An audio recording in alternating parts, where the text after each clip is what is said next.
What is your excuse? He's a liar. Neighbors with this dude. Claims he only ever met him once. Lived next to him for 20-some years. That's crazy. Proven liar. Advising the President of the United States every f***ing day.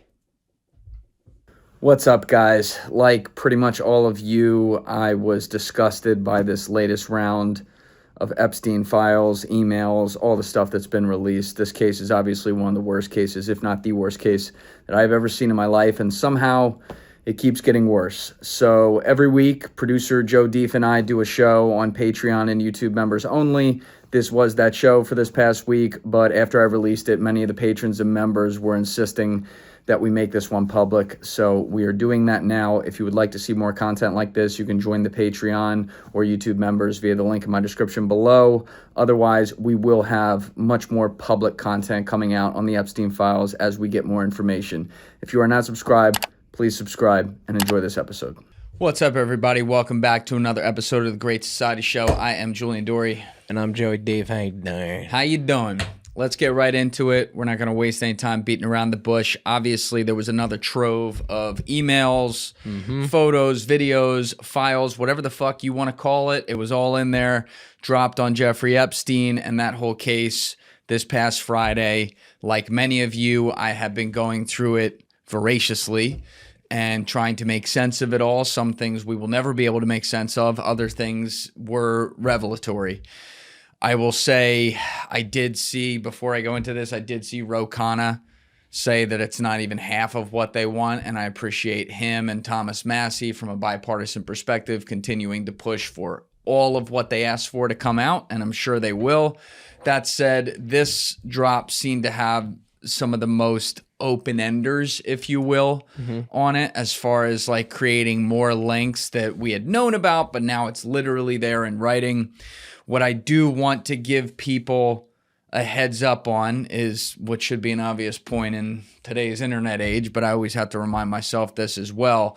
There are a lot of fake screenshots floating around out there on Twitter and on Instagram and all these different sites where it's a made-up email that's not real. I appreciate a lot of the journalists who, instead of even posting a screenshot, have literally just posted the link to justice.gov when they refer to something so that you can go click it there and see that it's real.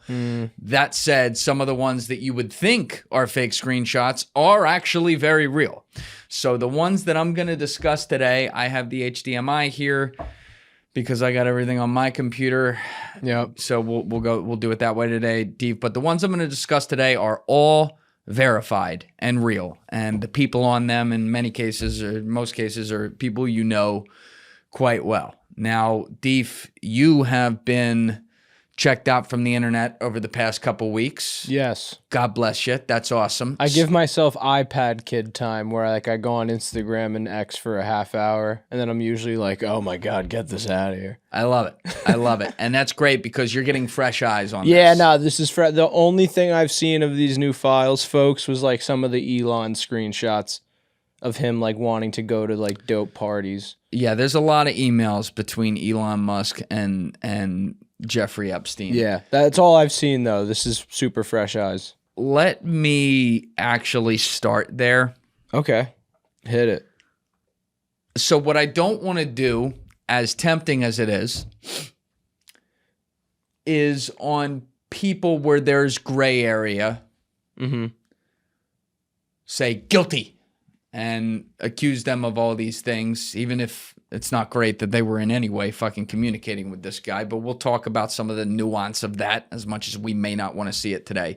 With Elon, that's where I'm going to be, but I am going to raise some valid questions here. So Bill Clinton got body bagged a few weeks ago for releasing a statement where he basically said, release all the Epstein files, give full transparency and everything. And because people know the dog Bill Clinton was such good friends with this guy, took fucking 27 rides on the dude's plane, you know, people were making fun of him like, yeah, Bill, like, we know you're guilty. Like, just because you're getting out in front of it to say you're recommending transparency, it's basically like, you know, what was the old Japanese soldier thing where they would commit suicide? Kamikaze. Yeah.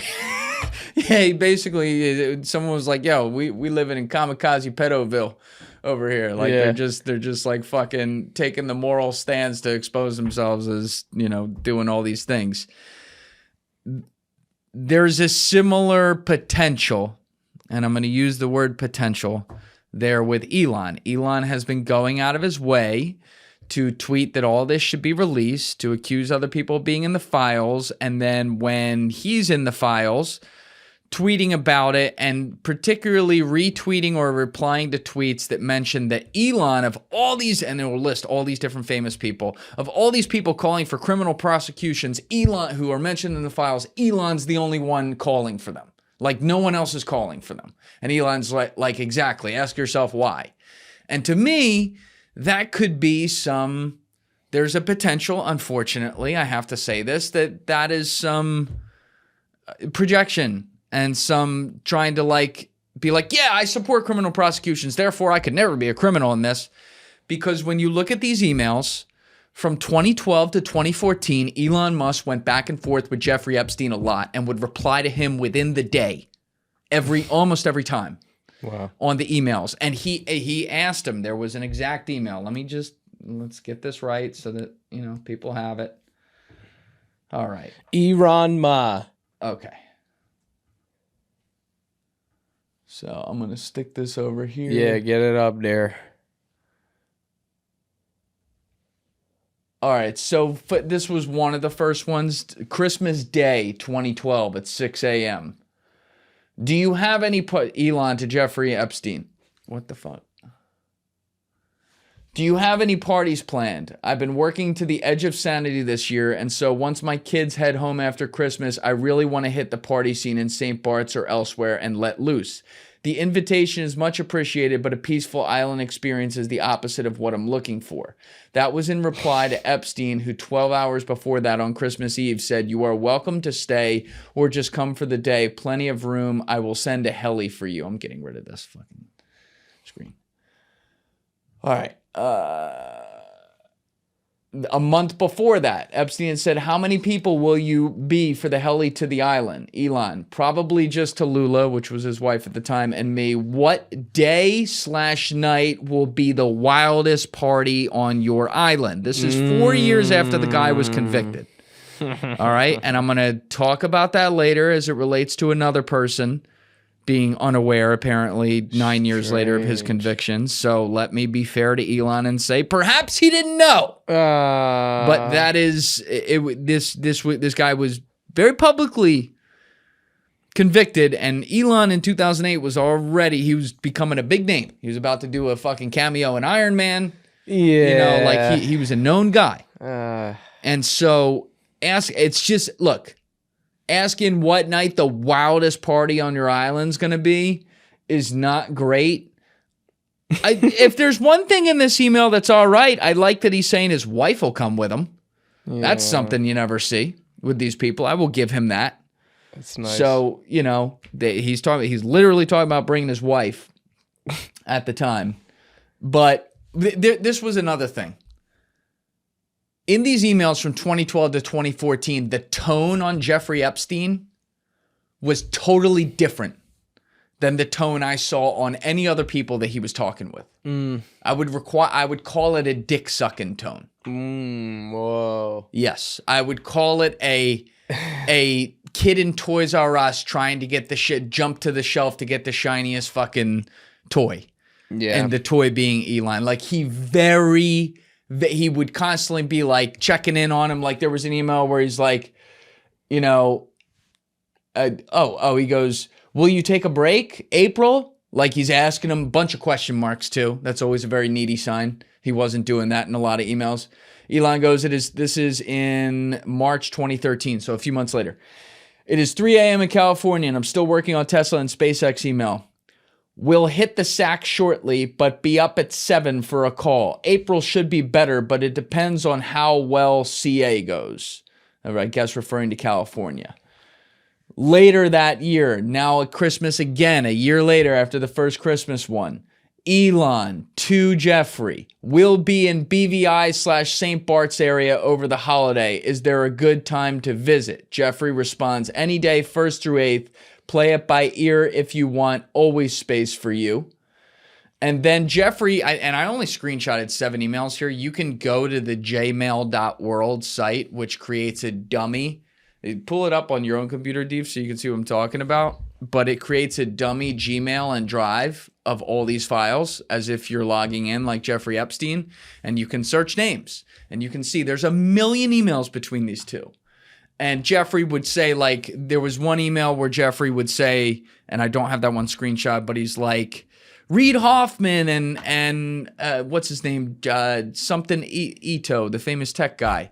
But Joy Ito are both going to be with me. Can you come? Now, Elon Musk notoriously hates Reid Hoffman, but he wasn't acting like he hated him back then in the emails. Now he hates him, and we know he does. They do hate each other. But like he's like, Elon was trying to defend this like as if Reid Hoffman was going to be a selling point to get me there. At the time, he wasn't saying like, fuck that guy or anything like that. This email I screenshotted though right here, it was another one and it doesn't have the date on it. But this was one where the government redacted the names. I mentioned the one where I just said where it was going to be Reid and Joy, two huge guys, right? Reid Hoffman is the founder of LinkedIn. This one redacted the email, the other email that it was to with Elon Musk, and then redacted the names. It says, however, blank and blank will be on St. Bart's starting today. I want to know who the fuck that was. Because I'll tell you one thing that they didn't redact in these emails is a lot of the victims' names, by the way. They redacted them in the videos and photos. Interesting. But like, we're going to be having an Epstein victim come on in a few weeks here, a couple weeks. And she's very upset at how other powerful people are protected, and then they didn't even protect the victims with the names, which I completely agree with her. And again, this is where Massie and Rokana and some of these other guys pushing for this are going to flip out that things are being redacted, and they have every right to, because I'm flipping out as well, and you should be as well. There should be no redactions here. I didn't screenshot these emails, but former NBA Commissioner David Stern, who retired in 2014, was going back and forth with Jeffrey like crazy. That's good. If people can verify this one in the comments for me, actually, maybe I can do this live. Hold on. Jmail.world.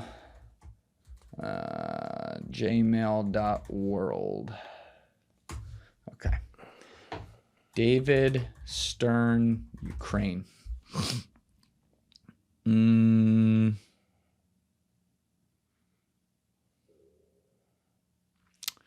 David Stern went back and forth with him like crazy, bro. So weird. Which was very interesting. This was one I didn't have time to verify, but David Stern was meeting him at his house.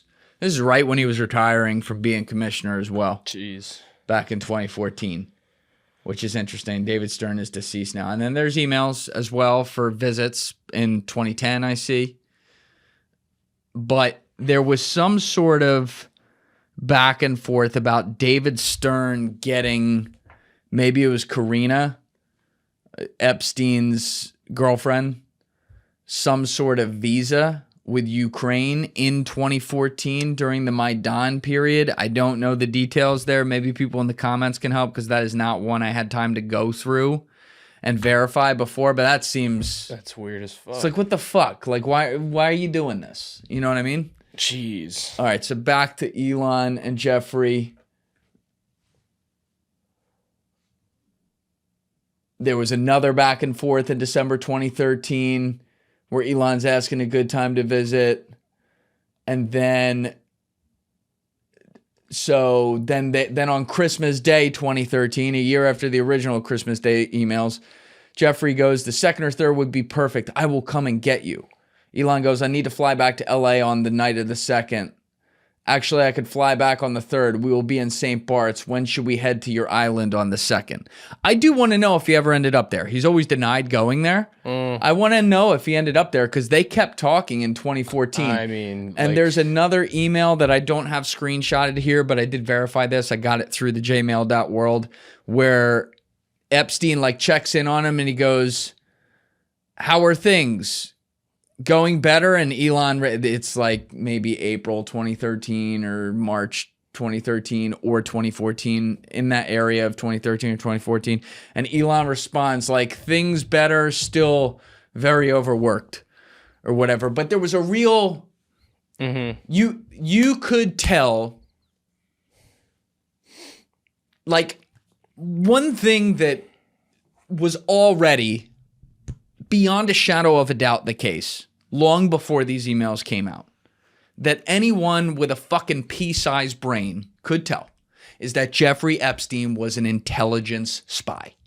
He wasn't an access agent like Andy Bustamante has said in the past. He seems to be coming around to the right side on that at this point, I think. I won't speak for him. He wasn't this like right time, right place fucking pedo. He was a literal spy pedo. All right? And when you see the emails with Elon Musk, it is so clear that Elon Musk is a target, a top tier, bullseye, number one trophy hunting target for Epstein. And perhaps Elon never did land for him. And I have to give Elon that possibility because there is no confirmation from these emails that he ever followed through on one of those island trips, or that he ever followed through with actually meeting with him. That's more than I can say than Peter Attia. You know, we'll get to that as well. But that one is very, very case open for me, more than it ever has been before. Because the way Elon always played this is that he had very little, if any, contact with him, didn't really know who he was or whatever. And I'm just saying, the guy who's the head of Tesla and SpaceX, and these were years, 2013, 2014, is when that shit was taking off. Yeah. This is he's becoming one of the most famous guys in the world. Stock was booming. Busy as hell. And he's responding to this guy like he's an important VIP. Day of. Yeah. That's not... busy. Brother, I'm a very unimportant person, and I have 104,000 unread emails, and some of that's my own fault for sure. But like, this was him personally responding, not even his assistant. Yeah, no. Now, I don't have an assistant. And like I'd love to making get time one. day of to like write an email. When That's he has what I'm all saying. This work. It's very weird, very strange, regardless of what you think. Like, if you go to have Elon Musk on your podcast, you must, like, I won't even say from a journalistic capacity, from a basic humanity capacity. Yeah, 100%. He needs to address all this. That. Yeah. And he is not allowed in the studio if he is not willing to do that. Like,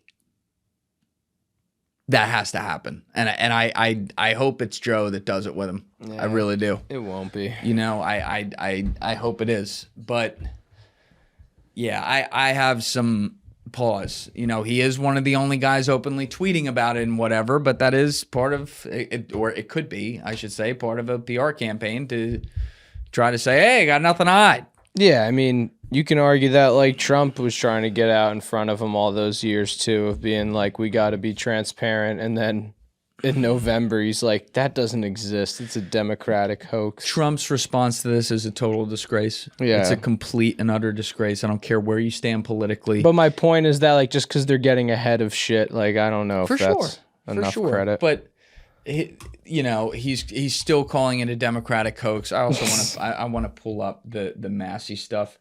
That's Thomas so funny. Massie.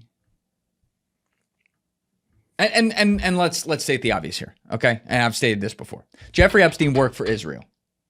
Period. End of story. I don't say that as a shot to anyone. I say that as a fucking inarguable fact. We'll get to the Ehud Barak stuff here. All right, which we've also known that forever. And if you followed this case at all and looked at all the people that he's associated with and all the people that he came up with, that's where the puck goes to.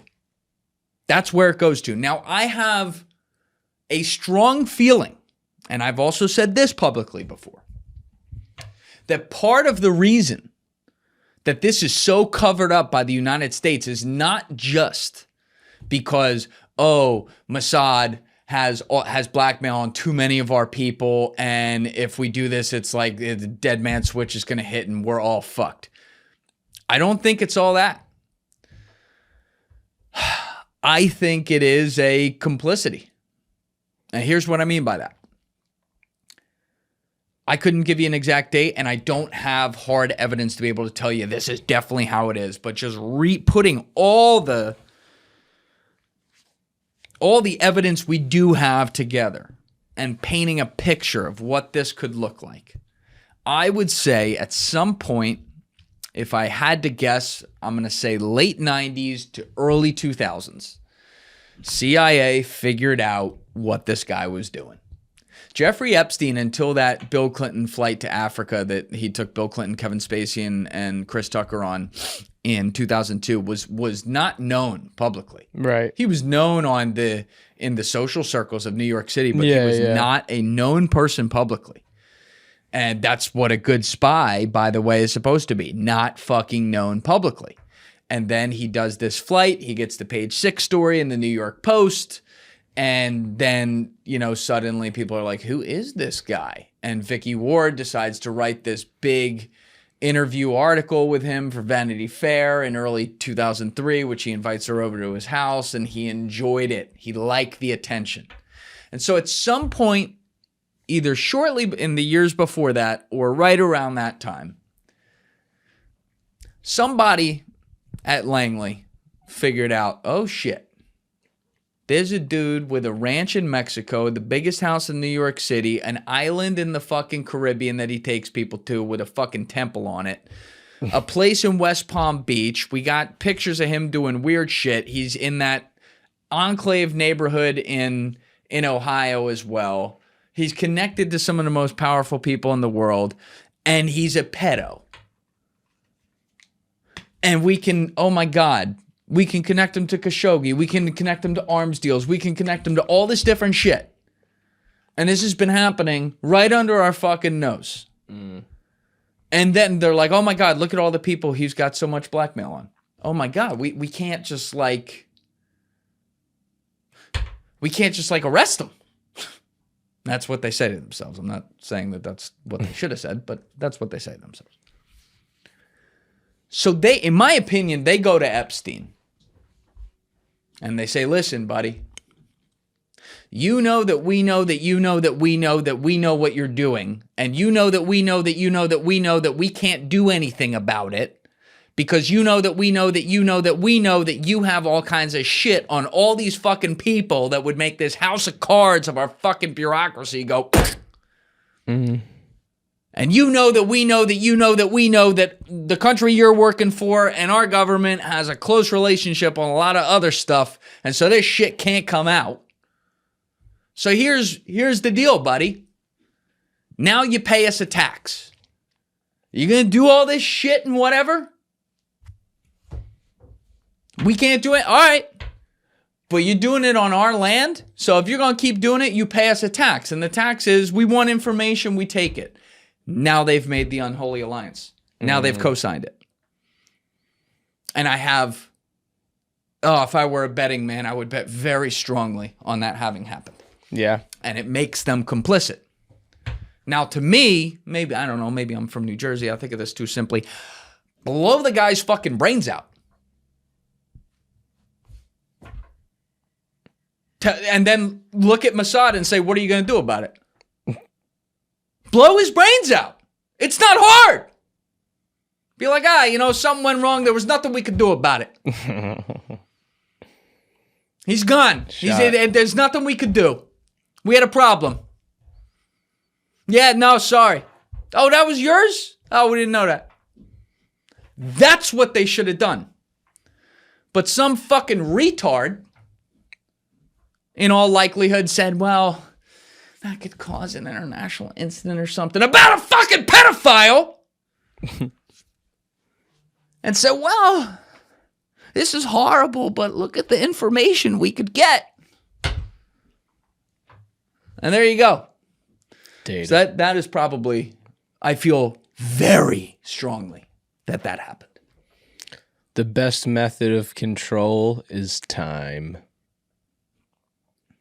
The best method of control is time. Yeah. All right, Sun Tzu.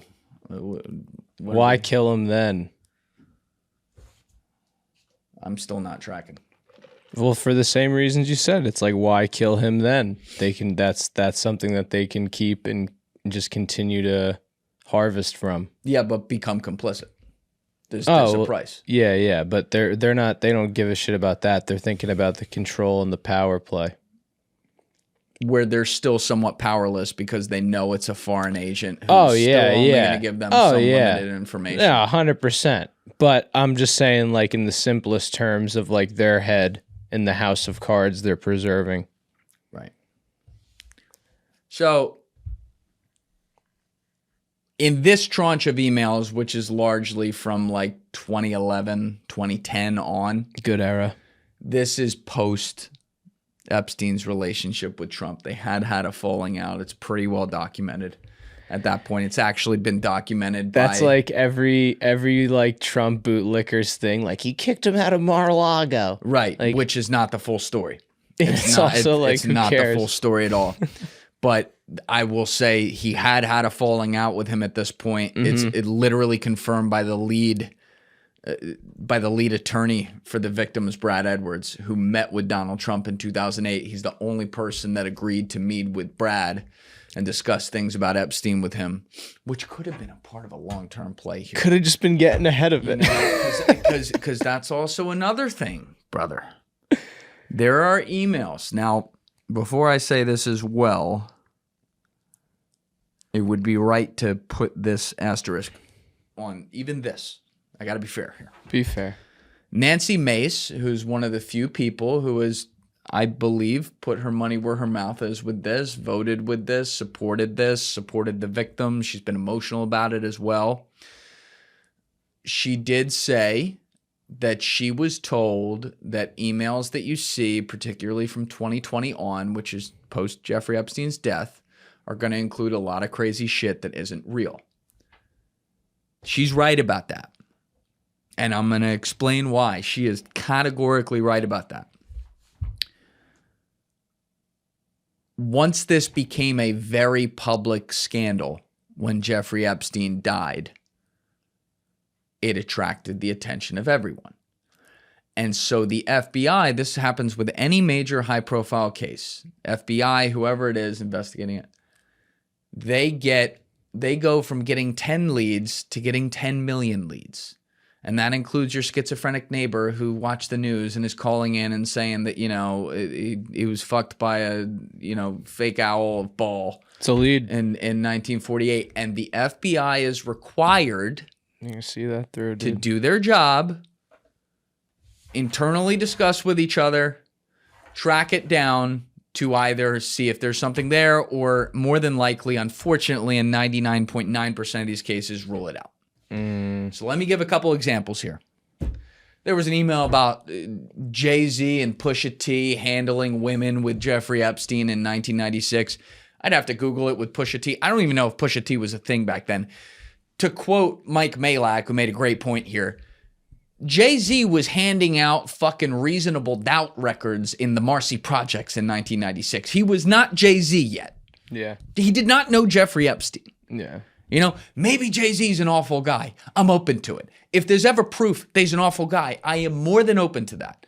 There's just a very weird obsession with people rooting he's for him one of to them. be this awful guy. Yeah. And again, if it turns out and there's actual evidence presented that he's a scumbag, great, fry him. But it's so strange. Watching people it's like they are rooting for him to be this thing. And still to this day, there's never been something presented with real evidence that can show that he's this thing. And this is another example. So you have to say that. There were emails like this, and then there was an email, accusing Epstein, Trump, and name fucking 5 other people of raping a 10-year-old girl in a room or something. And it's from 2021. And I believe the email, if I remember correctly, correct me in the comments if I'm wrong, there's a lot of emails here, was FBI agents going back and forth, just reporting what was told to them. Not oh my God, we got something here. It's just okay, this person said blah, blah, blah. Yeah. I say all this to say there was a report in 2020, an official report, where, and it was as a part of these files, that the FBI filed where Donald Trump is accused of being compromised, and I quote, by Israel. This is from 10/19/2020. And it is from... You want to throw it on screen? Well, I can't put it on the screen because it's too small for me to read up there. So I'm going to read it right here. I'll put it on the screen in a minute. It is from a confidential human source. And this is, again, this is an official document that they actually filed. It's not just emails between FBI agents just reporting whatever lead came in. And it says, Harvard law professor Alan Dershowitz, CHS learned that Dershowitz influenced many students from wealthy families. For example, Josh Kushner and Jared Kushner were both his students. Dershowitz told CHS that if he were young again, he would be holding a stun gun as an Israeli Mossad agent. CHS believed Dershowitz was co-opted by Mossad and subscribed to their mission. CHS still continues to communicate occasionally for Dershowitz. I've never seen any, I have to say this, I've never seen any hardcore, definitely die-in-the-wolf proof that Alan Dershowitz is a Mossad spy. I do also have to say Dershowitz is perhaps the only guy very closely connected to the Epstein case since day one who has never shied away from a camera on this. In fact, he invites it. He's been doing it since day one of this case, coming out and denying everything. Doesn't mean that that's not projection, but that is more than I can say for pretty much anyone else. However, we all know Alan Dershowitz loves Israel. I mean, you can't say a bad word about Israel around him. He is the chief defender, and as a Jewish American, that's fine to be a defender of the country. But in my opinion, he goes beyond being a defender of the country and says things where it's like, well, I don't know that that's in America's best interests to say that. So which one is it, Alan? You know what I mean? Like, you're from here. Do you want to be loyal to there? It's like I'm half Irish and half Italian. All right? This is how I look at it. All right? Because everyone's got to look at it the same. We're a nation of immigrants. Most of us, or a lot of us, didn't have any family here before 1900. So there's things we can relate to. With all due respect to my half Irish side, I never been to Ireland. I'm sure it's a great place. I'm sure the people are awesome. If it weren't there tomorrow, it wouldn't have a huge effect on my day. Love my Irish friends out here, but like it's not, I feel no cultural connection to it. I go out of my way to not celebrate St. Patrick's Day. It's my least favorite day of the year. And the food sucks, and I've never been, and there's no connection. Italy, on the other hand, is every cultural custom from both sides of my family throughout my whole life. I have lived there. I have family there. I have family who I have visited there. I've traveled the entire country. I love that place. I feel a cultural connection. It is an amazing, amazing place. If tomorrow my government came to me and said, Julian, some shit went down last night. Turns out we are at war with Italy. So you got to decide who you're fighting for.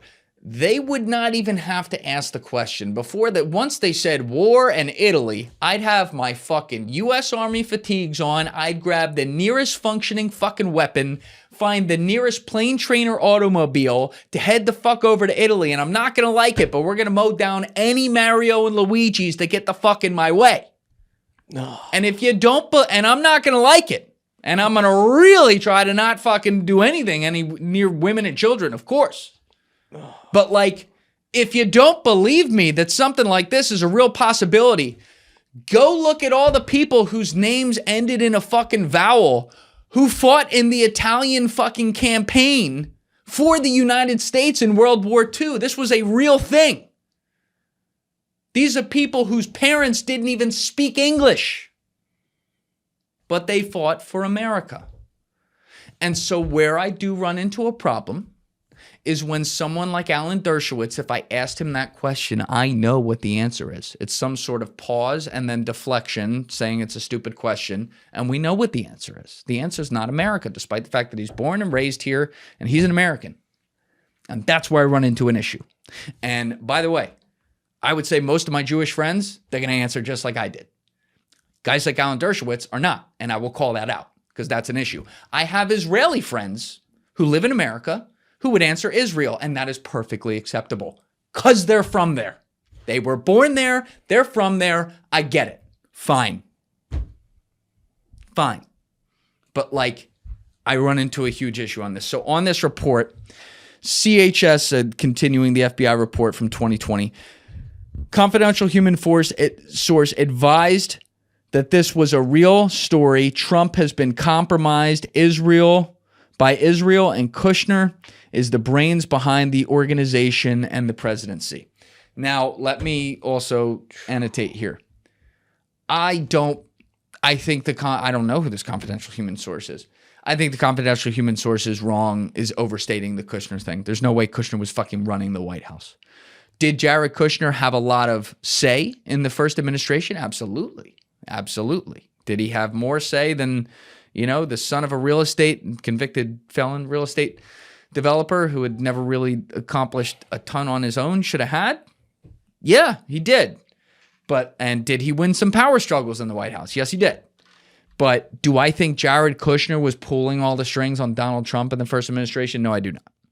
There are certain situations where I think he did. I'll give you an example. Donald Trump came to the PR rescue, effectively, of MBS in the Jamal Khashoggi incident. And Donald Trump was actually later quoted as saying, according to sources, I saved his ass.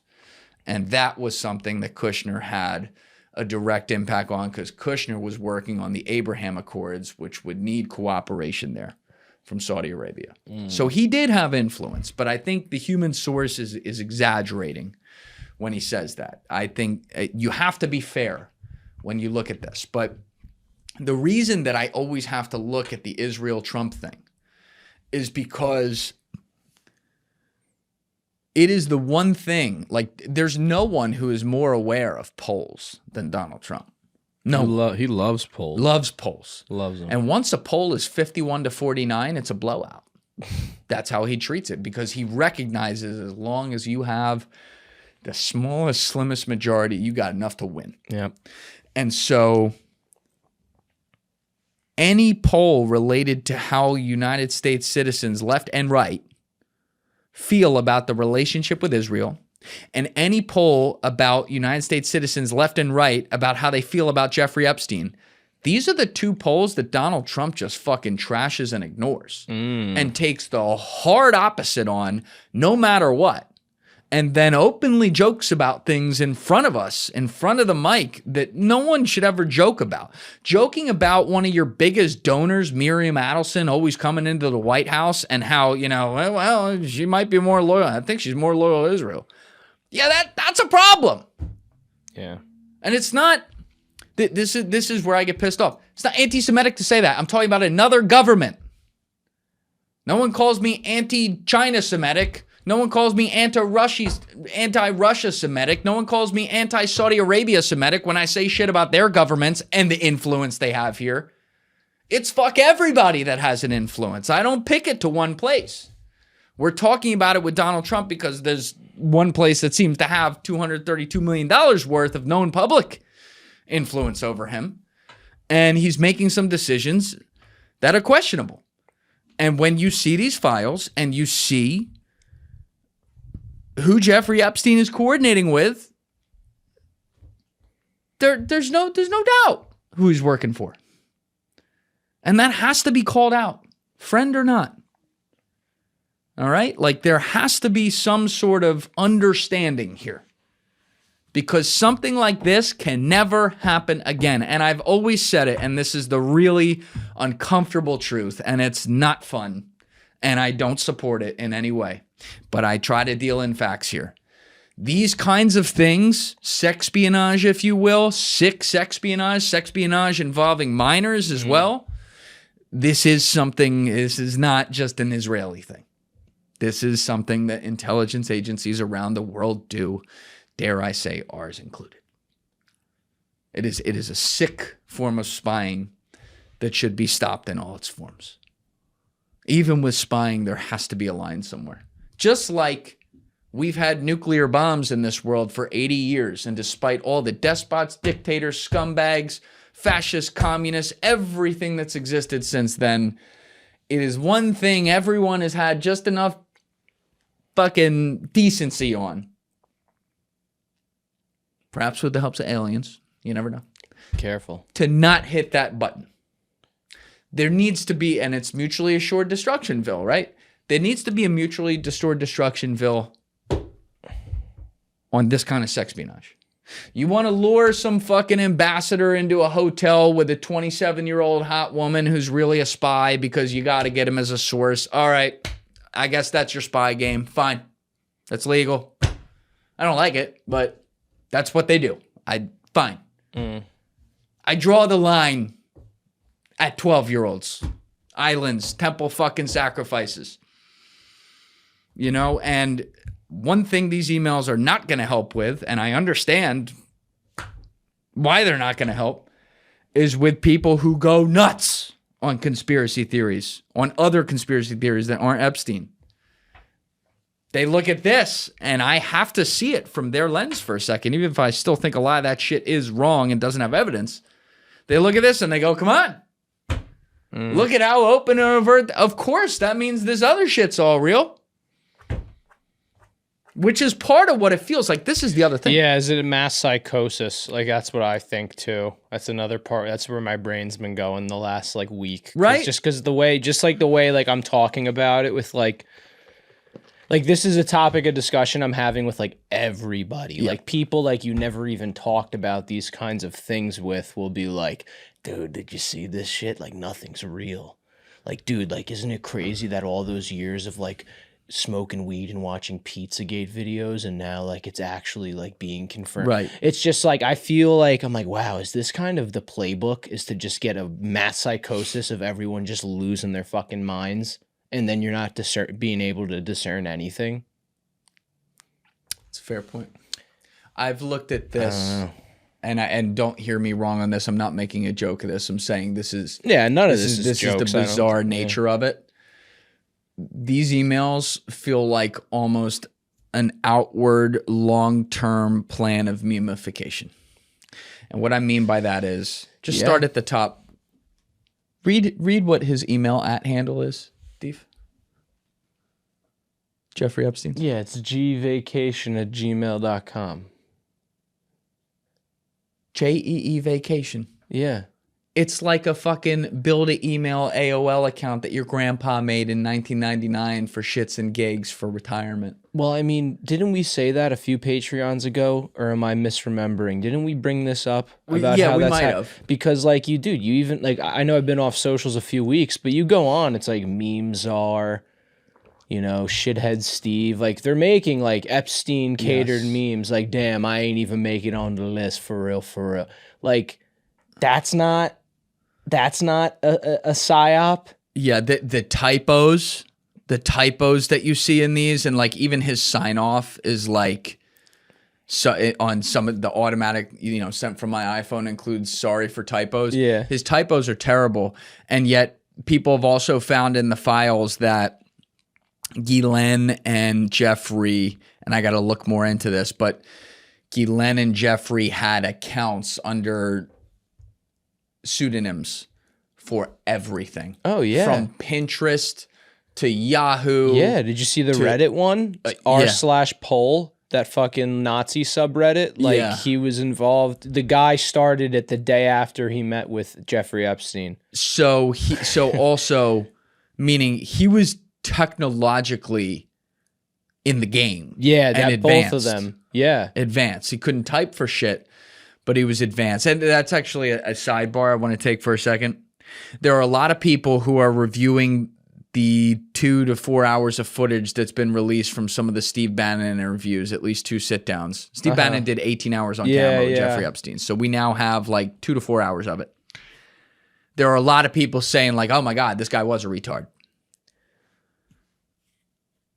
I think when Jeffrey talked about science, he was trying to kick up, meaning like he would talk about some things that's like you don't really know. Yeah, he heard it at a lunch with this dope scientist that he's friends with. However, and I still need to see more, and I'm glad I never did. I never had a chance to meet with this guy personally, so you can't fully decide this off of just watching video of him talk and reading his emails, but more the video of him talking. Emails are really tough to decipher this kind of thing. But I have known people who talk like Jeffrey Epstein does. And I've known, in some of those cases, very smart people who talk like Jeffrey Epstein does. And let me explain that. He stutters, he bounces around, but he's talking about complex things. And right away you say, okay, well, that could be charlatanism for sure. And that's still a very big possibility. But when he was talking about financial markets and making some of the points about money and how it works. Yeah. It's been a while since I was on Wall Street. I can't say that I keep up with that stuff, but like it's clicking. He's clicking. 100%. And what I mean by I've known guys who communicate like him is this. There are guys whose minds think so fast that their minds are ahead of the words coming out of their mouths. So they stutter around. They can't paint. They're not amazing communicators of how to express it, but they're geniuses. I'll give you a great example, actually. A friend of mine, actually, I don't want to call him out by name.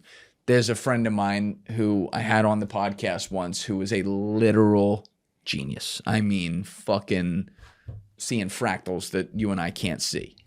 His mind goes so fast that he talks like Jeffrey Epstein. And you're like, wait, what did he say? And then after like 3 minutes, you piece it together and you're like, oh, wow, yeah, he's cooking. Yeah. You know what I mean? When you then combine that with the Coney Island accent, I was going to say, it is like actually the best cover ever because it puts people around you at ease when you're around smart people because their instant thought is that, this guy's retarded. And then an hour later, they're like, oh, wait a minute. And then they wonder what they've said in that hour. It is a perfect access spy thing. Because as long as he can stay in the conversation with people and not literally get kicked out, which he had a good ability to do apparently, he knows he's going to get information. And he knows he's going to be able to use that information. He knows he's going to be able to build on that information. And so I'm going to take a contrarian take here and say that, I can't say this with 100% confidence, but there is a chance that he actually was not what all these people like the Eric Weinsteins and all these other people have described. I'm not calling them out. I'm just saying you hear all these smart people in hindsight say, oh, I knew he was a total idiot right away. Total charlatan. I had no idea what he was talking about. Some of that I think is rewriting history to try to make it sound like they pushed him off. And some of it I think is actually making the wrong assumption because they're not realizing what he's clocking. I do think there was intelligence there. Again, on the science stuff, I think there's a little bit of like, trying to act like he's an expert on gravity or something. He's not really an expert on that. Excuse me. It's clear to me why he was able to get around some of these people and build such a network. He's an educated like Jewish New Yorker from Brooklyn. I think anyone who is making that argument of like he doesn't sound smart is probably just like some like good old boy from the South or some jerk off from Kansas. No offense, folks. I'm just joshing you. But actually, like. So there's a video I want to put up on the screen. Let's get to this part. All right, you're gonna have to play audio through your mic. Okay. So let me just airdrop it to myself. But Ehud Barak is a very well-known name in Israel. He started his career as an Israeli commando in their special forces, eventually rose up all the way to be prime minister of Israel. He succeeded Benjamin Netanyahu after his first term in 1999. He beat him in the election and was the prime minister of Israel. He's a power player over there, someone that you still see all the time somehow on the news. He'll fucking go on Piers Morgan and talk about Israel. I don't know how, because he's been very, very exposed as a close friend of Epstein. There were pictures of him going into the mansion like with scarves around himself back in 2011, 2012. It is a known thing that he's around Epstein. But again, there's publications trying to push that Epstein was a Russian spy right now with a straight face, which is hilarious. But this is a recording, and I'll play it on here, as you said, of Jeffrey Epstein and Ehud Barak. I don't know the year on this, but it was somewhere in like the 2013, 2014, 2015 area, where Jeffrey Epstein is talking about a post-Israeli government career for Ehud Barak, who was freshly out of the actual government. And he starts pitching him a very interesting company with a guy that we're going to talk about. Oh, I think I know. Well. If I had to guess. Starts with a P, if I had to guess. But it's a very good guess, Steve. Here we go. He thought there was 2 cyber companies. Look out, and even though I know Peter, I've never met Peter Thiel. And everybody says he sort of jumps around and acts really strange, like he's on drugs. Smoking, yeah. He looks under drugs. However, he has a company called Palantir, Pallen. Spell it wrong. Tier. Palantir is Peter Thiel's company. And look out. Palantir, Palantir? Yes. Spell it right. How you write Thiel? Thiellly. Thiel. LLY. No. Thiell. Okay. Spell it wrong again. So he thought They're that Peter would boomers. put you on the board of Palantir. Peter Thiel is one of the best. I've never met him. He's going to come here next week. So I wanted to talk to him after I talked to you. Okay. He and Andreessen, it's called Andreessen Horowitz. Andreessen Horowitz, they pay Larry $1 million a year. Just to advise them. Andreas and?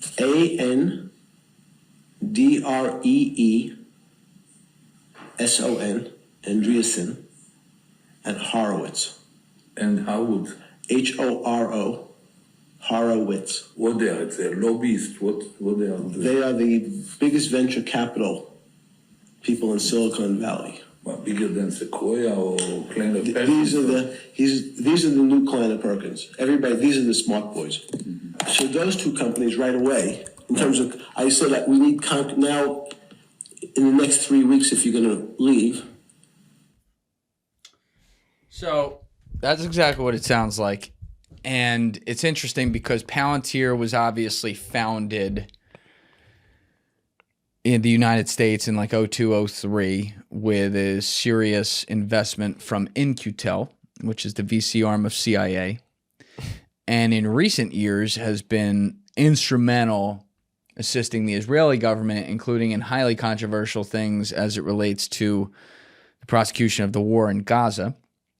And it's interesting to me that 11, 12 years ago, Jeffrey Epstein is pushing for Barak to get on the board of this thing. That part is fascinating. So Ehud Barak also had an email server leaked. Maybe this is like the end of last summer. And the back and forth between him and Epstein was dense, absurd, you might say, just like fucking crazy. And they had businesses together. They were working on clients together. that's good. You know, what do you think they were doing it for? Because they just happened to be 2 friends that were neighbors. Fucking guy lives across the world. You know what I mean? He's a Russian spy. He's a Russian spy, that's right. So it gets uncomfortable when you see it get to American companies like that where they're talking about trying to, basically like penetrate it. But there is also nothing more, and Deef, I don't know if you want to pull up on your computer J-Mail. Give me 1 sec. We're going to pause for 1 sec. I just want to grab something on my phone. Okay. So here's a quick intermission. We'll be right back. All right, we're back. So one guy who I cannot believe has a job today. Like, I actually can't even fathom the fact that he has a job and has one of the most important jobs in the country. Right next to the sitting president of the United States is Howard Lutnick. Okay. Howard Lutnick is the current Secretary of Commerce for Donald Trump. All right. Now, I've defended Howard Lutnick on some cases in the past, talking with people. I'm going to savage him right now because that is what he deserves. He is a liar, a con artist as a result, and by my accounts, therefore, a scumbag. Jeffrey Epstein's mansion in New York is 9 East 71st Street. If you know who lives on the other side of his wall? Who? Howard Lutnick. Nice. Howard Lutnick, and I knew this, purchased that place, which I believe is, I want to say 10 or 11 East 71st Street, whatever it is. It shares a wall with Jeffrey Epstein. He purchased that place from Epstein and Les Wexner's trust in, I believe, 1998. All right? And as far as I know, he still owns it. I do have to say, even the great Leonardo DiCaprio should probably be taking notes from Howard Lutnick on acting. He's an amazing actor. An amazing actor, because Howard Lutnick gave an interview, I believe this past summer, on Podforce One, fucking podcast on the New York Post. Whoever named that should be fired. But he gave an interview where he addressed this within the past 6 months, and talks about like the only time he ever spent around Jeffrey Epstein, which allegedly was like 7 years after he's been neighbors with him, which I don't think anyone's buying that. But let me just play what Howard Lutnick says here with a very, very convincing face. You got it, Thief? Yep. Here we go. He opens the door, and there's a massage table in the middle of the room, and candles all around and stuff. So I ask very insightful, cutting questions. I say to him, massage table in the middle of your house? How often do you have a massage? And he says, every day. And then he gets weirdly close to me. Ooh. And he says, and the right kind of massage. Ooh. Now my wife is standing here. So she looks at me and I look at her and we say, I'm sorry, we have to go. And we left. And in the 6 or 8 steps it takes to get from his house to my house, my wife and I decided that I will never be in the room with that disgusting person ever again. Really? So I was never in the room with him socially, for business, or for even philanthropy. If that guy was there, I wasn't going because he's gross. Oh. And so I look back at it as a gift. Yes. He gave me a gift of a void. Yeah. So, yeah, that's my story. A one and absolutely done. Yeah, shut the fuck up, Howard. So that was in 2005. For context. Disgusting individual. Notice how his eye, when he went to hit the line of I will never, ever, his eye twitched like that. I just a lot of little signals there. But anyway, Howard Lutnick lied. We won't bury the lead. This individual was so disgusting to him, so disgusting. That, before I even do this, can I also play this video of Howard? This is Howard a few months ago at the White House when someone asked Trump about Epstein. Watch him laugh his ass off in the background like a little bitch. Here we go. They're both very good. The two Kevins, very good. Mr. President, is Vice President Vance hosting a gathering this evening to talk about how to respond to the Epstein situation? Is he working on what? Is he hosting some kind of gathering of top advisors this evening to talk about how to respond to the Epstein? He's laughing. I don't know. I could ask you that question. I don't know of it, but I think... Oh, it's so funny. Here's the man right here. I saw it reported today, and it's completely fake news. We're not meeting to talk about the Epstein situation, And I think the reporter who reported it needs to get better sources. Okay. Look, the whole thing is a hoax. The whole thing's It's a put hoax. out by the Democrats because we've had the Yeah, most okay. successful All right, 6 months that's in the enough. history. Yeah, go fuck yourself. Such a fucking slap in the face when he says that. I'm Yeah. sorry. It's just such a slap in the face, and there's no one it's a bigger slap in the face to than the people that voted for him. So all of you out there, if you voted for him, obviously, And this is breaking a promise. has it been the most successful 6 months? I don't think so. I mean, I can look objectively at some. No, you that's know, what, like I'm actually asking objectively. No, Like he it's just says shit like that. But for Howard Lutnick to laugh. yeah, what a Laugh scumbag! at that. What a Let fucking me use scumbag! his dramatic to laugh at that disgusting individual. You know, just funny because, you know, when people are remembering over a decade ago, sometimes I'll give them the grace of a year, maybe 2 years, right? Sometimes you're a little off. Like, oh, was that 2010? It might have been 2011, right? Sometimes people are a little off. Yeah, Once it gets to like 3 years, it's like, I don't know if I could be that off about 3 years. 4 years? 5 years? Nah. 7 years. To be 7 years off in your recollection of when you decided to stop associating with someone. Yeah, that's past my really line. tough, dude. So now that I've been pumping this up and getting this ready to go, also fuck JD Vance's attitude about it as well. I just want to say that this is a guy who used to openly tweet about the Epstein Files and getting transparency there and why everyone's being covered up for, and now he's doing the covering. And I find that abhorrent. They got to stop like sticking to like their stupid little homemade terms too. Like still calling things fake news in 2024. Like it's so Gay? yeah, it's so agree. gay. It reminds me of like agree. little like middle schoolers. I agree. So fucking stupid. So this is an email from Howard Lutnick to Jeffrey Epstein. Oh, Howie. December 19th, 2012.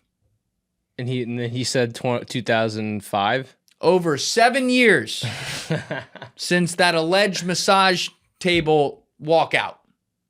Wow. Hi, Jeff. We are landing in St. Thomas early Saturday afternoon and planning to head over to St. Bart's/Anguilla on Monday at some point. Where are you located? As in, what is the exact location for my captain? Does Sunday evening for dinner sound good? I have another couple, Michael and Mary Lerman, with me on my boat. This is the wildest part right here. Whoa. And each of us has 4 children. Doesn't list their names. I want to point that out. He says 2 16s, 2 14s, a 13, a 12, an 11, and a 7-year-old. I remind you, this is 4 years after Jeffrey Epstein was convicted. How this guy has a job today is a disgrace. There is no room That's disgusting. for nuance here. No, that is disgusting. Fired! Fired! I'm done with these fucking people. Fire this guy right now. What is your excuse? He's a liar. Neighbors with this dude. Claims he only ever met him once.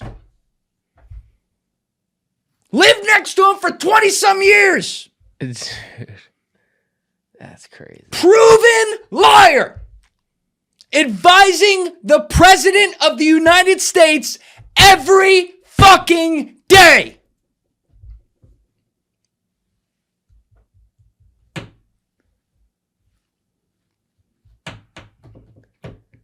I'm so done with these people, man. Yeah, I'm so fucking done with these people. That is absolutely abhorrent. I'm so fucking done with these people. And I gotta fucking file taxes in a couple weeks. Yeah. What? That one just... That is disgusting, dude. And nothing will be done. That's the thing. He'll have a job. He has a That's job so today. He'll have a job weird. tomorrow. He'll have a job next week. He'll continue advising. What is the conversation when he's like, hey, I'm about to email Jeff back. you're 4. What are their ages? What are their ages? Like what a fucking weirdo. No names. No names. If he had put names. No. Hold Stacy, on. age Hold on. 13. Hold on. Like, if he had put names, maybe. yeah. Maybe you could say. But the just ages. So weird. And he's his neighbor. He knows he got convicted. Yeah. He knows. Yeah, There's no yeah. like, oh wait, the guy next door. He hadn't been here for a year and a half. Dude. No. That's gossip on the doorstep when the stroller passes by. Like he knows. You know that. He knows. Oh my God, what a sick fucker. And it is just very hard to not be cynical when you have it. To quote Ari Gold. No, you know what? Actually, it's an inappropriate. Yeah, I was gonna say. I don't know if you should. Let me not do that with this topic. That's. I love Ari Gold was a great character, but that is so beyond the pale for me. Oh yeah. That is. So fuck that guy. Wait, now I have a question because you brought up how he was so many years off. Has someone like addressed this with him? So no one's even asked the question yet? Nope. Oh, dude, I hope that's just a matter of time. I want to see how this fucking dumbass answers that. It better be. And like when you got me like defending CNN, you have really fucked up. Caitlin Collins was asking from CNN, she's like the White House press reporter for CNN, was asking Trump about the Epstein Files. He just started ripping her as being a miserable person and, working for CNN and pushing a hoax. It's like, guys, are you really going to take this? Yeah, no, people are, dude. Are you really going to take this at this point? I know people, dude, who are just like who are all in on whatever bullshit he's selling right now. And I'm just like, you are stupid. You remember like when people would say, like hardcore left people would be like, this isn't about hot politics, it's about human rights. And they would openly be talking about some sort of like wild political situation. Yeah, no. This is one situation where if they say that, they're right. 100%. They're 100% right. This is not 100%. about politics. And, people get very political these days because the parties have let them down. The Democrats lost their mind for a fucking decade there, still haven't figured it out. And it feels really strange if you're someone who then was like, well, fuck that, and went to the right side. I'm sure it's got to feel strange now seeing that like some things over there seem to be patently fucked up. But like, that's what it is. Yeah. And I've said this for a long time, and it's always funny when I talk, especially to older people who are left or right about this, and it just, no matter how smart they are, it doesn't clock for them. Yeah, well. There's no such thing as a Democrat and a Republican. And hear me out. That's what I was going to say. I agree. Okay? Yeah. There are people who have wildly different ideas as to how to arrive at solutions. Mm-hmm. And those ideas objectively, if you're going to look at a political spectrum, fall on one side or the other or somewhere in between. Yep. A lot of that has been manufactured by the elites for centuries to get people towards breaking for some of these ideas that they then break for everything that associates with that team, which is what human beings try to be a part of, a team. Yeah. To divide people and distract them from the real things that happen, the things that actually affect their life. Because to quote Richard Nixon in that famous story I've told a million times that Jimmy Carter tells about when he got advice from Nixon upon coming to office in 1976, people in Congress, they're just going to move shit 5% one way or 5% the other. It's all bullshit. They fight over healthcare, taxes, the same shit. Little bit happens, not much.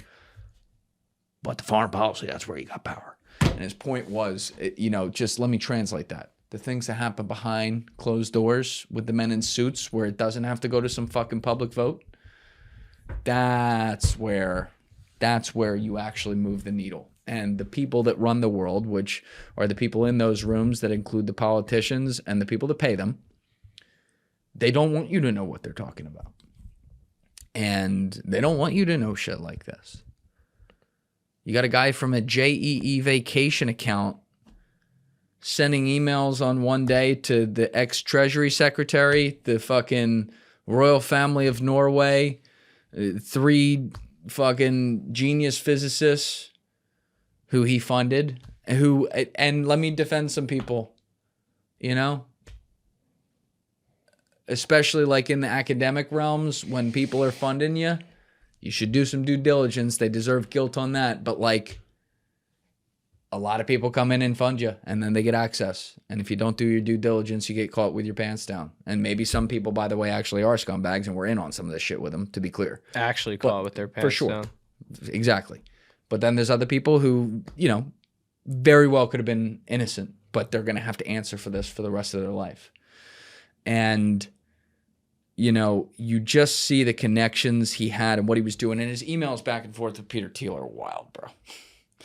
So there's a very interesting email that's so, the nonchalance with which Jeffrey says this, followed by the nonchalance with which Peter Thiel answers the email, was the most telling part to me. Oh, dude, I think he's my top, dude. I think he's my top man that I can't even look at that guy, man. Okay.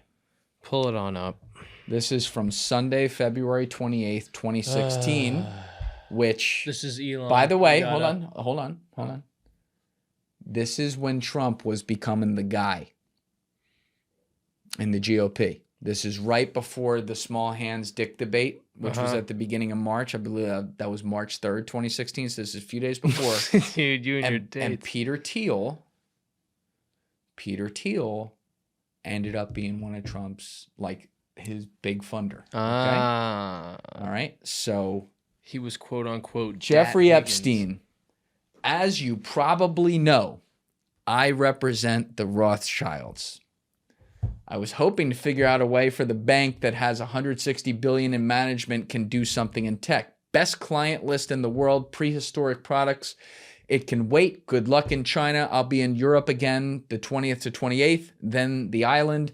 So if you want to come around the world going west, come to the island. Or if you would like to meet in Saudi at the end of the month. Peter Thiel casually responds to that.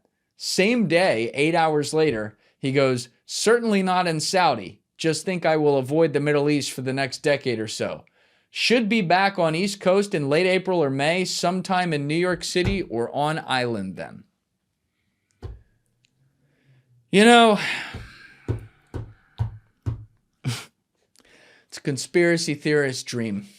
Yeah, this is like Christmas, dude. It's Christmas for them. It's like giving like a fucking junkie just a fat bag of heroin and being like, dude, we got more where this came from. Yeah. A lot of people are going to probably overdose on conspiracy from this.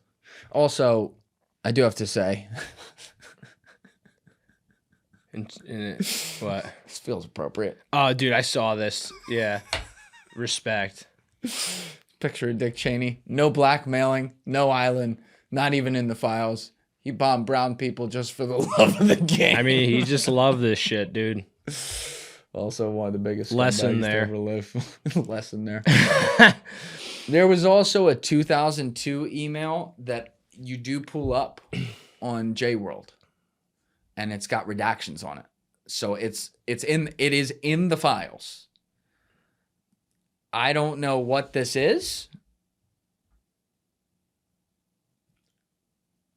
But the nephew's name is redacted. The from has just words and not an at. And it's to Ghislaine Maxwell, but her email's redacted here. From 2002. Hi, Aunt Ghislaine. I hope you are well. I look forward to seeing you. When that might be, however, I'm not sure. I'll email you when I'm able to do something with you. As for my, quote, wish list, unquote, of, quote, actresses I'd like to do nasty things to, unquote, which she says that in a way as if she has asked him this already.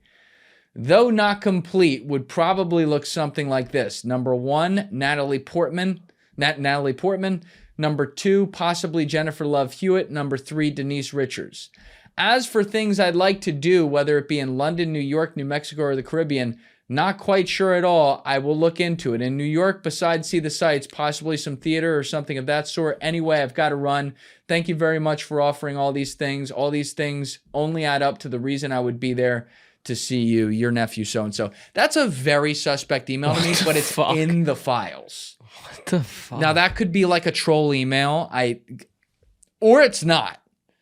And it's like, that's just a normal thing to talk about with your nephew. Dude, what the My wish list of actresses I'd like to do nasty things to. Yeah, but adding up to the reason I would be there to see you. So I wonder if her nephew was banging her too. Oh, God. Yeah, it's real fucked up, dude. Oh, it's biblical. This shit's fucked up. This shit's been going on fucking since the beginning of time. Dude, how disgusting is that? The other thing is that I also looked this up. You would see in a lot of these emails randomly like an equals C2.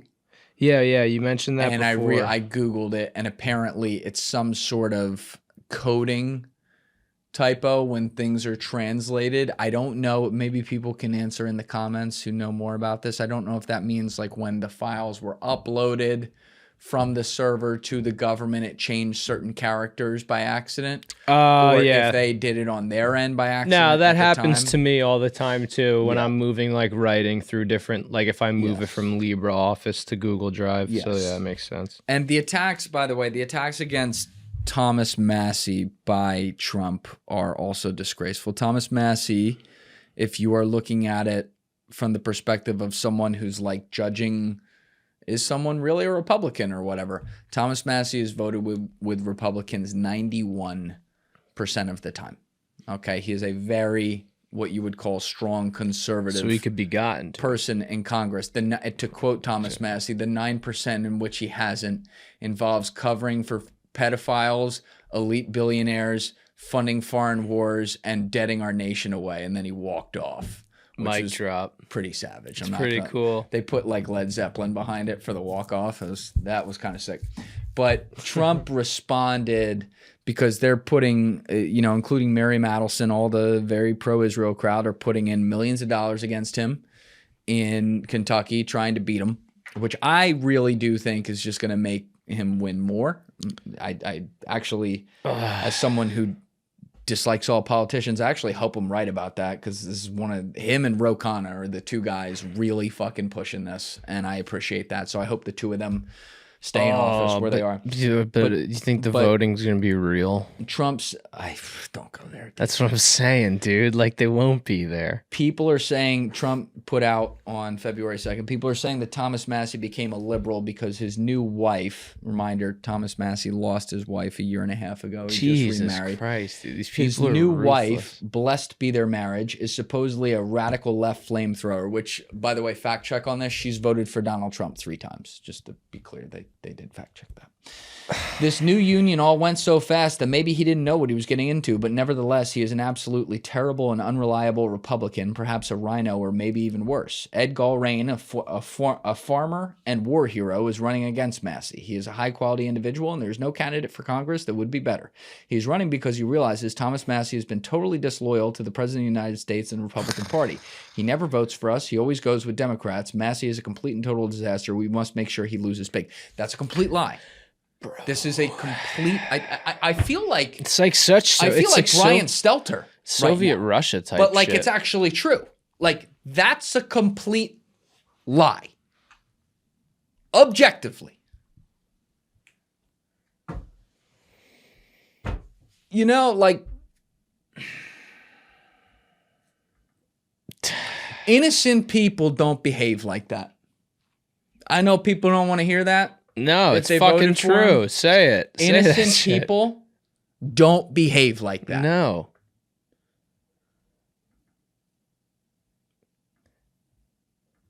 It's just so funny because, like, you just like, and then they'll say that Gavin Newsom has no respect.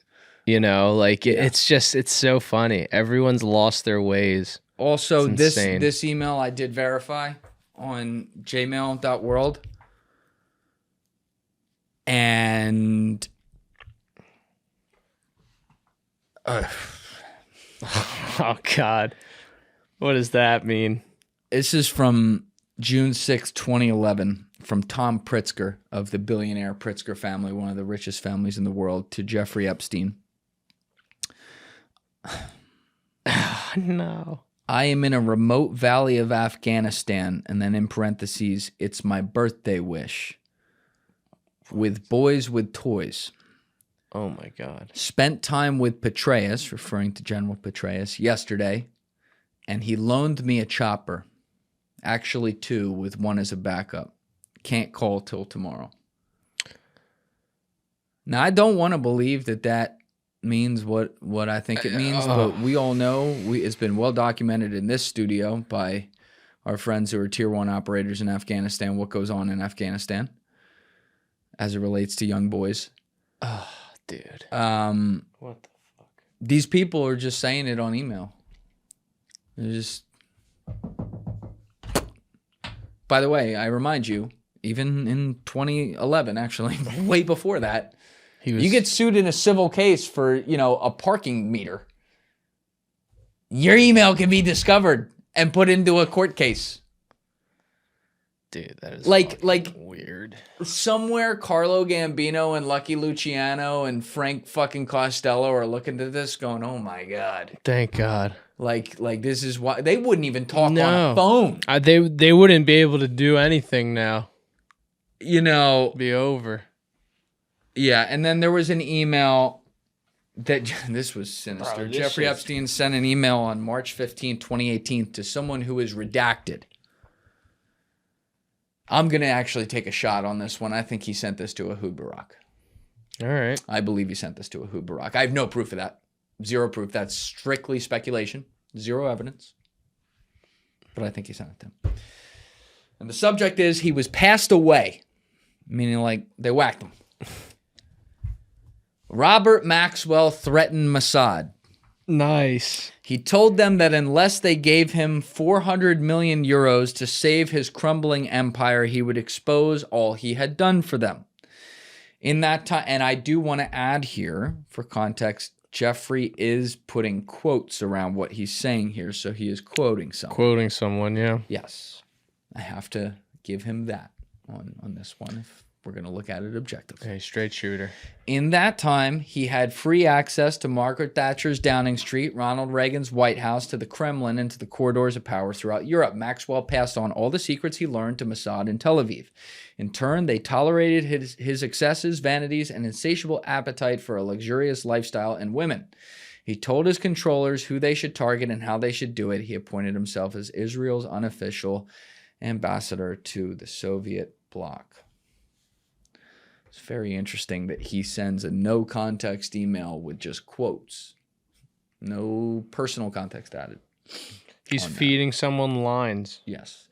One of the final emails Jeffrey Epstein sent before he was arrested on, I want to say that was July 7th, 2019, returning from Paris, was an email. He was in constant communication with Steve Bannon. I'm going to get to that in a minute. But look at this email, Deef. He sent it to himself. You want to read this? Yeah, I'll read this. Mandelson, Barnaby Summers Watson, Axel Botstein, Kareem Terje, Pritzker Edelman, Seth Lloyd, Martin Novak Minsky, Tata Suskind, Strominger Cross, Hopkins, Randall, Coslin, Gardner Gates, Thiel, Hoffman, Hoysinovsky, Sheldrake, Solsberger, Gestale, Joshabak, Joy Ito, HBJ Burge, Miro, Anaz Rafat, Sultan, Nathan Feigenbaum, Ramachandran, Goldberg. Ramachandran, by the way, you know who that is? No. That's Balan's mentor. Oh, wow. Keep going. Goldberg, Damasio, Shristakis, Brockman Hillis, Kaufman, Seligman, Gould, Sachs, John Kerry, George Mitchell, Mandelbrot. Wow, Mandelbrot, dude. Chomsky, Barak. It's not that Barak. 2 R's. 2 R's. Barak and then- Barak. Yeah. Zagat, Nathan, Brian Green, Yao, E.O. Wilson, Prince Andrews, Jaglin, Clinton Pastrana, Richardson, Governor of New Mexico. Leahy, Jarecki, Schumer, Ranieri, Wahid, Mongolia, Gambit, Ehud, Jacques Lang, Woody, Allen, Churkin, Sergey, Google founder.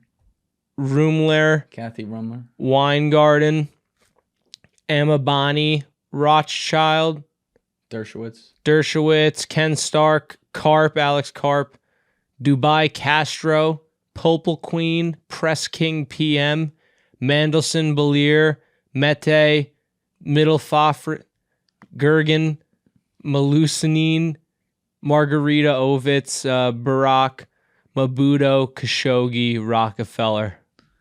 Holy crap. I don't know what it means. Nobody knows what it means, but it's provocative. It gets the people going.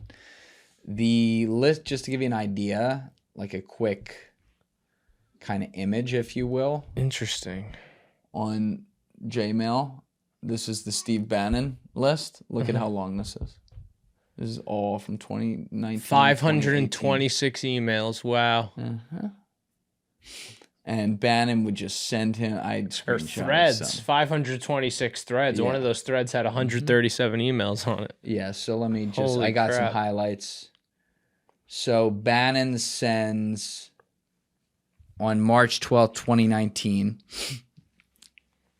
he quotes an article, in sex offender plea deal case, White House declines to back Labor Secretary Acosta, and then sends the link to the article. And Jeffrey then responds, how do you read it?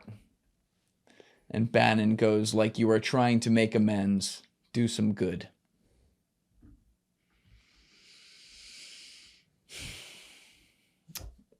Bannon on August 19th, 2018, sends an article to Jeffrey Epstein. And he goes, that's more like it. We need you to find the exorcist hat. Do you think you might want to come to Europe? Bannon responds, yes, but let's discuss. There is a crazed jihad against you. I've never seen anything like it, and I've seen a lot. Jeffrey Epstein goes, yes, no worry. November too important to risk diversion. Mission first. Steve Bannon goes, exactly. What is the mission? And he goes, but somebody big has you in the gun sights. Steve Bannon, Dude. and then there's a bunch of text messages, by the way, that were released. Steve Bannon was, I don't care what you say. He wasn't just using this guy for a documentary or whatever. Steve Bannon was friends with this guy. Was friends with this guy straight up. His connections that go back to him that you can paint all the way to the 80s. I've talked about what Henry Abbott reported. Shout out to Henry Abbott reporting this in 2020 and 2021. Years ago, he had it dead to rights. Huge shout out to that guy. I have said for years to people, and I really have stayed away from this on air. I don't like getting involved in the drama, but you can attest to this, Steve, and Alessi will attest to this like crazy. Alessi, by the way, has like a 3-part series he's dropping on his channel on YouTube, Alessi Alaman, on Bannon, that he's done based off a lot of things that I've discussed with him over the years. And then he went in and did all, all the primary sourcing and everything. And, he called me when he was pretty much done. And he's just like, this is the darkest thing I've ever looked at. Because I have told people for years that I think Steve Bannon is the most dangerous known man in America. I've said that. It has nothing to do with his politics. Nothing to do with his politics. But he is not a media guy. This is someone, I don't know what or for who. I can't really put my finger on it, but this is an intelligence person. 100%. Most of the time, as in 99.999999999% of the time, when some fucking content creator or commentator is accused of being a spy, they're not. They're all some level of a useful idiot. We all are at some point, okay? Some just all the time and some once in a while when you don't catch it. It's just a part of being in the business. They're not spies, though. Even people that you revile and you're certain are, they're not. Steve Bannon is. I have been clear on this for years. And that was a good take. It was a really good take. Yeah, good one. Yeah. So he's I don't know. He's one guy I've never been able to say, oh, this, that, yeah, that. But something. He you know what I would describe him as? He's a Robert Maxwell type character. That's how I describe him. Yeah. You know, doing a lot of work in a lot of places. Yep, for a lot of people. Mm-hmm. That's how I would describe Steve Bannon. So, yeah, I'm going nuclear. I don't give a fuck. This is Patreon. Dude, go fucking nuke. We're going nuclear on people who are clearly not on the right side of history here. That's another phrase that's been cringe in the past when people say that. In this case, it is not cringe. This is a very simple thing. You're either calling out dudes who are supporting, you know, mass sex trafficking, or you're not. And if you're not, God help you. I feel like this is also a big wake up for just like the average layman. That's the thing, though. Like this is like a thing that is like inherently been happening forever. Like back to fucking, you know, King Solomon had fucking 700 wives. Yeah. Yeah. You know? Well, you're right about, I wasn't even thinking about it from that, but Nero, fucking Tiberius, Caligula, like this, all these people have been doing the things that all these crazy fuckers have been doing forever since the beginning of time. it's frustrating. I mean, look, we can go on and on about this. There's people we didn't even get to. Larry Summers, I mentioned him briefly. There's a crazy email about him explaining how the Vatican really works and how the Pope Benedict, when Pope Benedict was stepping down, he's sending this email to Jeffrey Epstein is not really, you know, it's not really about that. It's tied to the Vatican Bank and how the Vatican Bank basically hides money for bad people around the world, which is just so casual as the president of Harvard and ex-Treasury Secretary is just like pointing that out in a fucking email. I mean, dude, that's like the great schism might be when religion actually got hijacked for that type of shit. Yeah.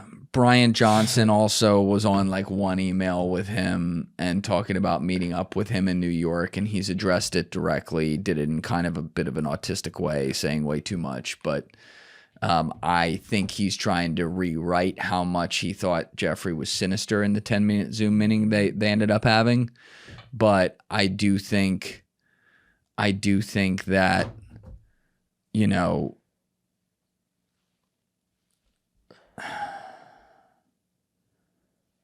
I do believe Brian Johnson because there's no other emails. It sounds like it never went past that, and he got connected with him. And one thing he did say is he said he was connected to Jeffrey by some very legitimate people. Mm-hmm. And he said one thing that wasn't a part of my docket at the time was like going on and checking if someone was a registered sex offender. I could see that. I get that. You know, I could see that. It was 9 years after he was convicted, and I don't think Brian was in those circles as much in like 2008. Like he was, you know, not as big. So I could see that. Peter Attia, I don't even want to start on that. Peter Attia was best friends with this guy. His emails were some that I were certain were fake when I saw the screenshots, and then they were verified. They were all real. Like people have seen that. You can read the articles on it that summarize it. You know, but the thing about Peter Attia is these emails were all 2015, 2016, 2017. The audacity it takes to go on shows like Joe Rogan and that whole network and blow the fuck up, you know, in 2020, 2021, 2022 on some of the biggest shows in the world that openly discuss this case all the time, knowing that you were good friends with this guy and knowing you got some cringe-ass emails with him. Hubris, bro. All these fuckers, man. Fucking hubris. Insane. And then the last one I do want to mention before we go, Bill Gates, there's a crazy email with Jeffrey Epstein. I saw that one. Actually, yeah. Jeffrey Epstein's talking about some STD that he contracted with some girl, I think on the island, but, you know, with Epstein. And Bill Gates was freaking out because he was married to Melinda at the time, and he gave it to Melinda. And so he was trying to find some concoction that he could slip in her drink to help fight back against it. And poor Melinda Gates had to like respond to this on an interview and was just like stunned. And it's just, I can't keep talking about this. It just, you see how worked up I get. This is such a red line for me, and I don't give a fuck. This is Democrats, Republicans. It's everybody, man. It's got nothing to do. It's even some Green Party folks involved. It's got nothing to do with politics, and it's a civilizational threat of a story. Yeah, this is mainstream. That's the thing. If it is allowed to keep spiraling to more and more layers and things are figured out, and I'm not being dramatic, it's the stuff that if you were able to actually get people like my dad to really lock in and understand it, you get enough people to do that,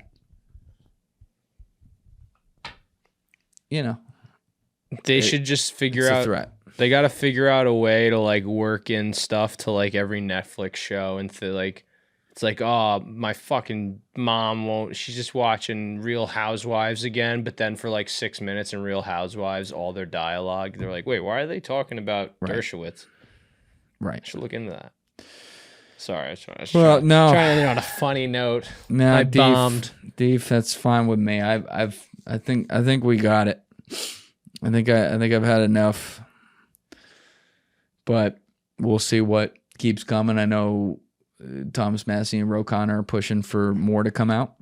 So yeah, let's see if that happens. But next Friday afternoon at 5:30 p.m., it'll come out. Friday after. Wait, when's the next holiday? When's the next long weekend? Always a Friday. It'll probably be Easter that it'll come out. Always a Friday. All right, everybody. Thank you. We will see you guys next week. Thank you so much, as always, for watching this episode, guys. Before you leave, if you wouldn't mind hitting that subscribe button, I would really appreciate it. It's a huge, huge help. See you for the next episode on Monday.